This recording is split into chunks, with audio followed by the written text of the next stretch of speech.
ऐसा ना कि मैं सुरेंद्र यादव पर कुछ पूछिए तो मैं बोलूँगा, बाकी मैं रोज़ बोल ही रहा हूँ।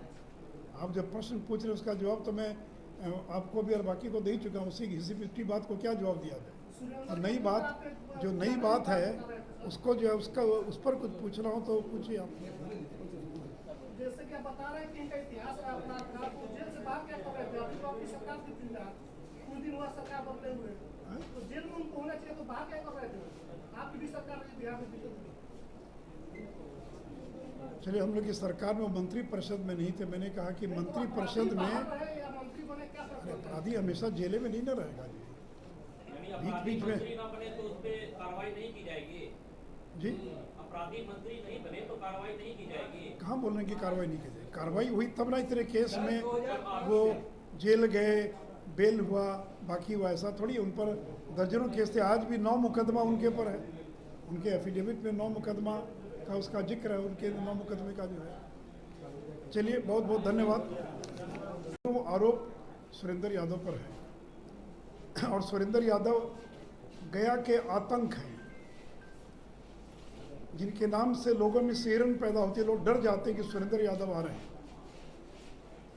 तो 2018 की बात है कि एक नाबालिग लड़की जिसके साथ सामूहिक बलात्कार हुआ, उसको गया पुलिस उस लड़की की मेडिकल जांच के लिए मगध मेडिकल कॉलेज लेकर आई।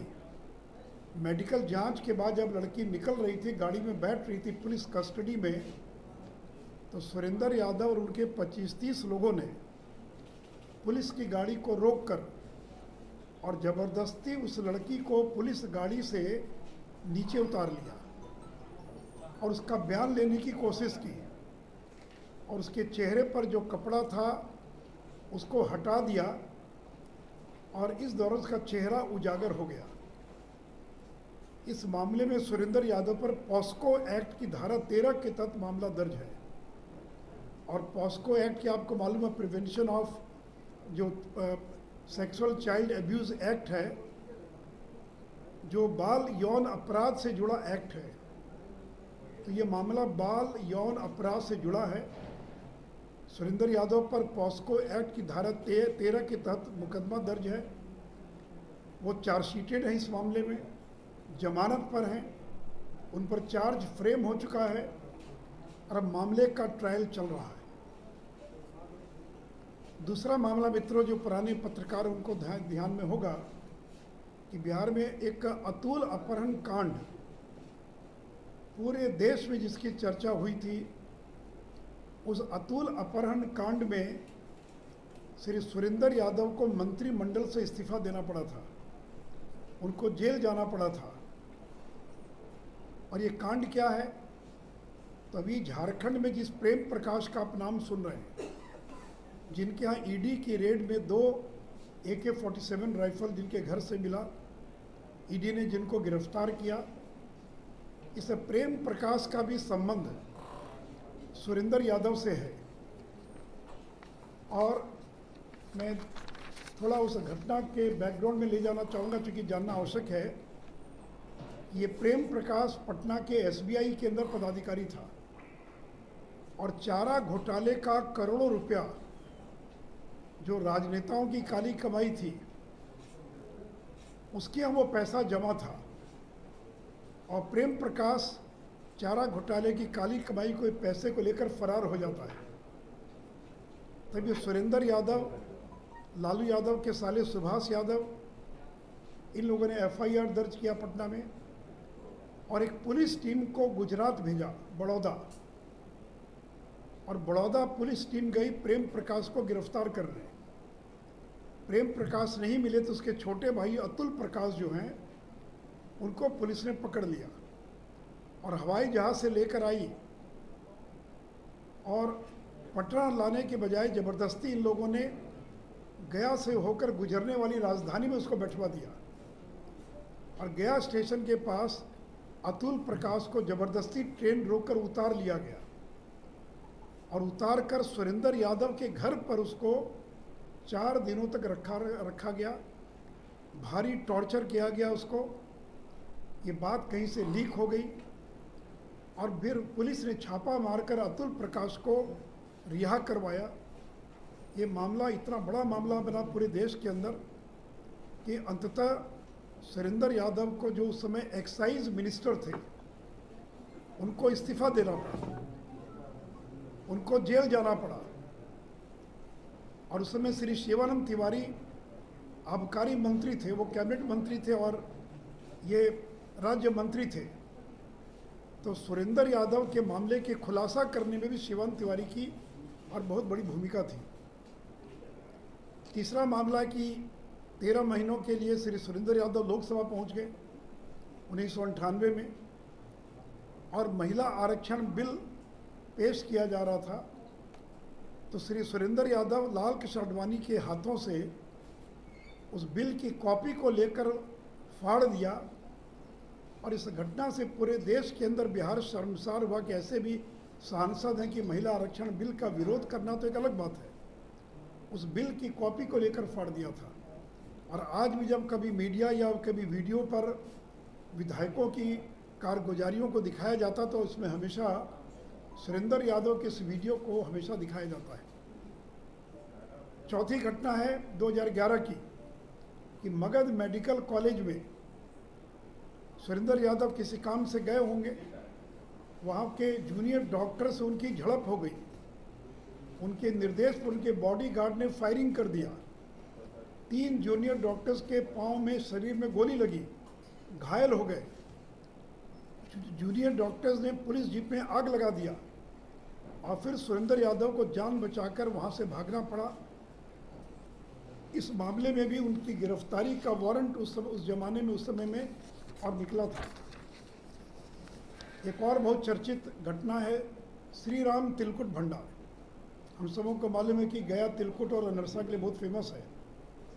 तो ये मकर संक्रांति के आसपास के दिनों की बात रही होगी कि सुरेंद्र यादव गए उस बाजार में और अपने बॉडीगार्ड और ड्राइवर को भेजा श्री राम तिलकुट भंडार में, और ये लोग गए और बिना पैसा दिए ज़बरदस्ती तिलकुट उठाने लगे। इसको लेकर झड़प हो गई। तो सुरेंद्र यादव अपने बॉडीगार्ड और ड्राइवर को बचाने के लिए वहाँ पहुँचे। तो तिलकुट व्यापारियों और सुरेंद्र यादव में झगड़ा हो गया, और झगड़ा हो गया तो झगड़ा इतना बढ़ गया कि मारपीट की नौबत आ गई। और जो व्यापारी थे, जो तिलकुट के व्यवसायी थे, उन लोगों ने जो कढ़ाई थी, खौलती हुई कढ़ाई, वो कड़छुल से सुरेंद्र यादव पर तेल फेंक दिया। सुरेंद्र यादव बुरी तरह से जल गए, उनको अस्पताल ले जाकर भर्ती कराया गया। इस घटना के विरोध में वहाँ के चेंबर ने और बाकी लोगों ने गया बंद का आह्वान किया था। ये घटना मैं केवल आपको इसलिए बता रहा हूँ कि किस प्रकार का आतंक है वो व्यक्ति, कि चाहे वो मेडिकल का छात्र हो, दुकानदार हो, किडनैपिंग का मामला हो, हर तरह के मामले में इस व्यक्ति का इतिहास रहा है। यहाँ तक कि 1991 के लोकसभा चुनाव में श्री जीतन राम मांझी कांग्रेस के उम्मीदवार थे और श्री जय कुमार पालित गया के पूर्व विधायक, उनकी बुरी तरह से पिटाई कर दिया सुरेंद्र यादव ने। और इस मामले में श्री पालित को गंभीर अवस्था में अस्पताल में भर्ती कराना पड़ा था। FIR दर्ज हुआ। तो ये 91 लोकसभा की बात है। इनका पूरा परिवार किस तरह से इन्वॉल्व है अपराध में। इनके एक भाई हैं, सुरेंद्र यादव के भाई हैं राजकुमार मंटू यादव। 2014 में ED ने, प्रवर्तन निर्देशालय ने 9 करोड़ 26 लाख इनकी संपत्ति को जब्त कर लिया। मंटू यादव पर आरोप था कि जहरीली शराब कांड में 20 लोग मर गए थे और इनका शराब माफिया लोगों से संबंध था। इस मामले में और बिहार पुलिस की प्राथमिकी के आधार पर ED ने देहरादून में 2 मकान, गया में मार्केट कॉम्प्लेक्स, आलीशान मकान गया में और आसपास 15 प्लॉट जब्त कर लिया था। मंटू यादव पर हत्या, अपहरण, रंगदारी के 11 मामले दर्ज थे।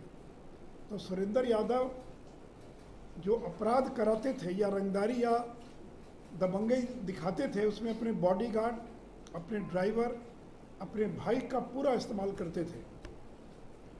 और अभी हाल की घटना तो सबों को मालूम है कि मंत्री बनने के बाद जब वो गए और प्रेस कॉन्फ्रेंस में उन्होंने क्या कहा उसको रिपीट करने की आवश्यकता नहीं है। तो नीतीश जी, आप ऐसे लोगों को अपने मंत्री परिषद में शामिल कर बिहार में सुशासन कैसे कायम करेंगे? पूरे देश में आप किस प्रकार का मैसेज दे रहे हैं? तो गंभीर आपराधिक मामलों के आरोपी एवं भ्रष्टाचार के आरोपों में चार्जशीट लोगों को अविलंब मंत्री परिषद से बर्खास्त करें, अन्यथा पूरे देश में एक बहुत बिहार की नकारात्मक छवि बन रही है कि सरकार में बड़ी संख्या में आपराधिक और भ्रष्टाचार के आरोपों से घिरे लोग इस सरकार में शामिल हैं। इसलिए मैं नीतीश जी से अपील करूंगा कि सुरेंद्र यादव एवं अन्य ऐसे मंत्रियों को, साथ ही साथ जो भ्रष्टाचार में लिप्त लोग हैं, जो चार्जशीटेड हैं, ऐसे सभी लोगों को और अपने मंत्रिमंडल से बर्खास्त करें, अन्यथा जो एक बिहार की हम लोगों ने एक सकारात्मक छवि बनाई पूरे देश के अंदर, वो छवि बुरी तरह से प्रभावित हो रही है और बिहार शर्मसार हो रहा है।